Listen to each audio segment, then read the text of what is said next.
యెహోవాకు మొరపెట్టుకున్నప్పుడు ఆత్మబలంతో నింపబడి ఆ దాగోన్ దేవత గుడిని సహం కూల్చగలిగాడు, దేవుడు మళ్ళా బలం ఇచ్చాడు అని చెప్పి మనం అర్థం చేసుకోవాలి. అంటే ఇక్కడ అర్థం ఏంటి? సంసోను మరి నీతిమంతుడని ఎబ్రీ పత్రిక ఎందుకు చెప్పిందంటే, అవును పాపి అయిన వాడిని సైతం దేవుడు నీతిమంతునిగా తీర్చుకున్నాడు. చివరి ప్రాయంలో అతనికి మారు మనసు వచ్చింది, క్షమాపణ వేడుకున్నాడు.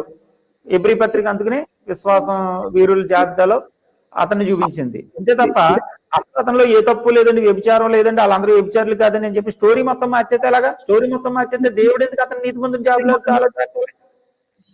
మనిషి బైబిల్ ఇచ్చిన సందేశం ఏంటంటే, మనిషి బలహీనుడు, మనిషి తప్పు చేస్తాడు ఎలాంటి వాడైనా. కానీ దేవుడు అతన్ని వెంబడిస్తూ అతని జీవితాన్ని తన వైపుకు తిప్పుకోవడానికి ప్రయత్నం చేస్తాడు. అయినప్పటికీ కూడా కన్ను మిన్నుగా అనకుండా చేసిన తప్పులకి శిక్ష, ఇదిగో సంసోను జీవితం ఎలా కోల్పోయాడో నువ్వు కూడా అలా కోల్పోతావు జాగ్రత్త అని చెప్పేసి వార్నింగ్ ఇవ్వడానికి సంసోను జీవితం మనకు ఒక పాఠంగా ఇక్కడ కనబడుతుంది. అబ్బాయి